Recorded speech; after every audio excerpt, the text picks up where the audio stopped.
Diriwayatkan kata Imam Qurtubi dalam sebuah khabar, dan khabar berarti juga sebuah riwayat, bahwa salah seorang Nabi pernah berkata kepada malaikat maut alaihimussalam, "Tidakkah kamu punya seorang delegasi yang kamu suruh datang mendahuluimu supaya manusia bersiap-siap menyambut kedatanganmu?"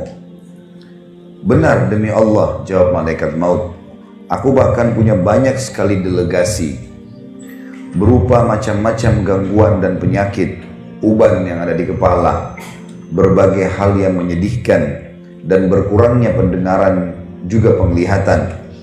Jika orang yang ditimpa hal-hal tersebut tidak mau sadar juga dan tidak mau bertaubat, maka tak kala aku datang hendak mencabut nyawanya, aku menyeruhnya, 'Bukankah aku telah mengirim terlebih dahulu kepadamu delegasi demi delegasi dan peringatan demi peringatan?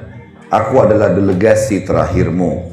Tidak ada lagi yang lain sesudahku, dan aku adalah peringatan terakhir.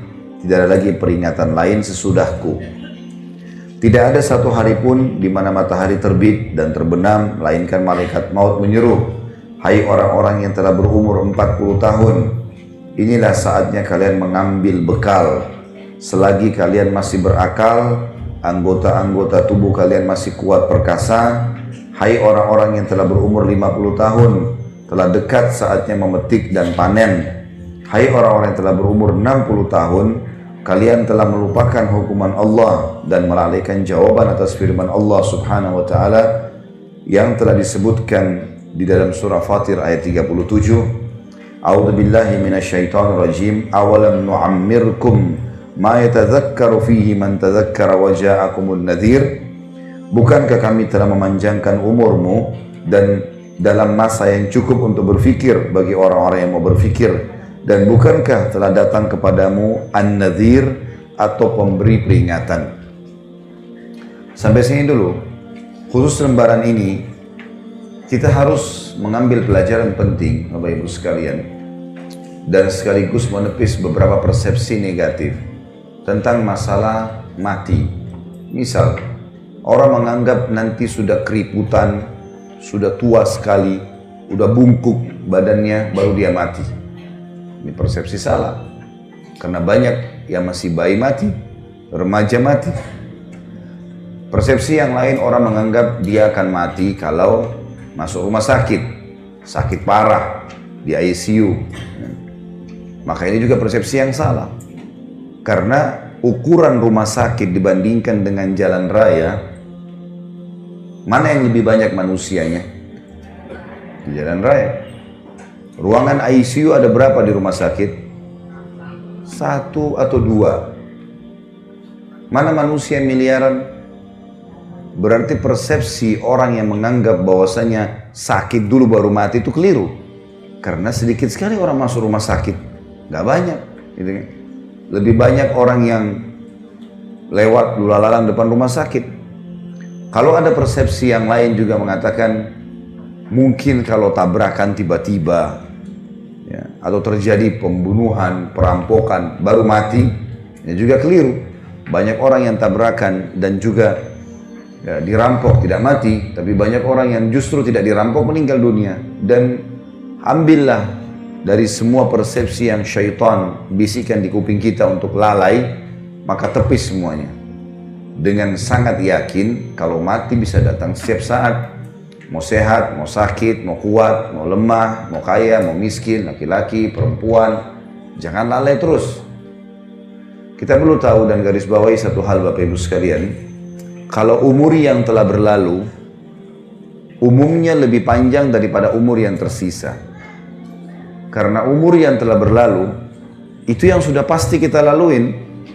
Misal umur kita 40 tahun, itulah umur kita yang sebenarnya yang sekarang, yang sudah kita laluin, sudah kita nikmati, sudah kita lakukan berapa banyak aktivitas.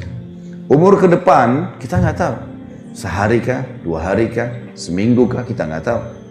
Tapi umumnya kata ulama, umur yang berlalu pasti lebih panjang daripada umur yang akan datang, karena umur akan datang masih tanda tanya, nggak tahu berapa lama. Tanamkan baik-baik itu di benak kita Bapak Ibu sekalian supaya kita sadar. Banyak orang yang terus lalai, seakan-akan dia masih lebih panjang. Kalau sekarang 40 tahun berarti kalau saya hidup lagi 40 tahun ke depan, saya masih berumur 80 tahun. Kalau enggak, kalau meninggal tiba-tiba, banyak orang loh, kulitnya mulus, badannya sehat, apalah dengan bahasa-bahasa manusia, seksi lah, cantik lah, gagah lah, tampan lah, apalah segala macam, hilang cuma jadi kenangan. Begitu mati cuma dikenang, oh ibu itu dulu cantik, dulu, selesai. Sekarang udah dimakan oleh tanah pipinya, gitu kan, udah nggak ada lagi, gitu kan. Oh dulu ibu itu suka datang ke salon ini, dulu, gitu. Orang cuma mengenang begitu. Oh ini sepatunya dia, oh ini tasnya, oh ini tempat duduknya di majelis taklim. Orang cuma kenang. Orang cuma kenang begitu. Tetap kita secara pribadi yang akan menghadapinya. Maka jangan lalai terus ini. Seorang mukmin dan mukminah harus cerdas. Dari perbuatan bermanfaat apa ke perbuatan bermanfaat apa. Gak ada gunanya kita lalai. Karena tidak ada waktu ini. Kita sedang berpicu dengan waktu. Jangan terus-menerus mengiyakan syaitan sampai kapan. Gampang, nanti gak usah amalan sunnah. Kan cuman sunnah. Begitu terus. Godanya sama. Berapa tahun Bapak Ibu digoda begitu sama syaitan? Dan berapa kali kita mengiyakan? Syaitan berharap buku amal kita kosong. Supaya nggak ada amalan. Dan dia jeli setiap hari itu. Usahakan hari ini mana yang bisa bolong nih. Harus dibolongin sama dia. Dan kita tidak bisa perbaiki. Sekali dia berhasil bolongkan. Ini misalnya tadi malam nggak tahajud. Biar kita nangis darah. Nggak bisa lagi perbaikin. Sekali nggak duha nih, pagi ini masih ada waktu, habis taklim sebentar sholat duha. Sekali nggak duha, maka target syaitan supaya buku hari ini, di tanggal ini, di buku lembaran kesekian, dia kosong duhanya. Dan nyesel-nyesel nanti hari kiamat. Coba seandainya dulu, dari ruangan taklim cuma nyebrang ke musola, masjid sebelah. Nggak ada susahnya. Saya berapa kali masuk ke situ sholat duha, 1-2 orang ibu ada yang masuk di musola. Yang lainnya mana? Husnudzon, mungkin sudah sholat duha di rumahnya.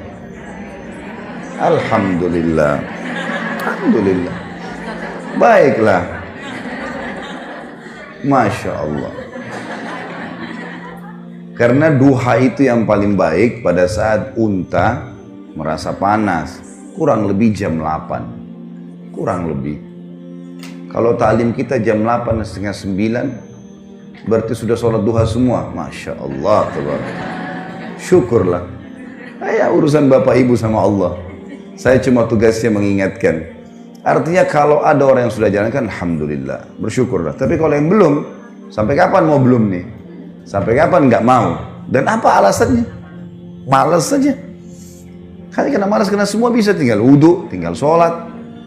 Syaitan bisikin, oh duha panjang tuh, 8 rakaat. 12 rakaat. Coba dulu, lakukan dulu sholat. Lakukan dulu, gulirkan. Karena syaitan akan kesulitan menggoda kita, Bapak Ibu sekalian, kalau kita sudah memicu gas ibadah.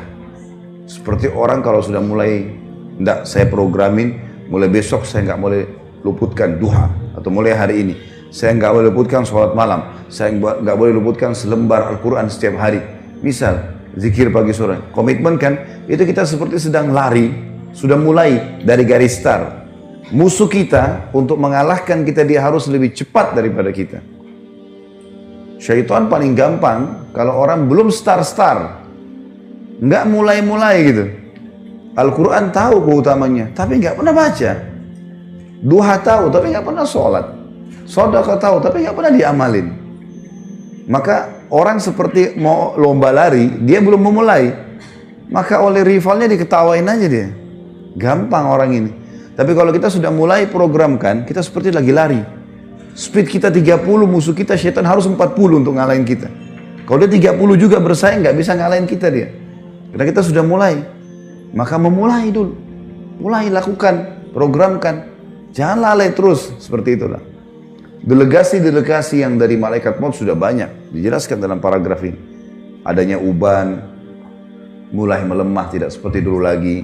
Penglihatan, pendengaran. Enggak Ustaz, saya masih kuat semuanya. Baiklah, kalau gitu tunggu panggilan yang terakhir nanti. Kalau tetap merasa begitu. Tiba-tiba nanti datang malaikat maut baru nyesel. Coba dulu ya. Nah, coba dulu nggak ada gunanya.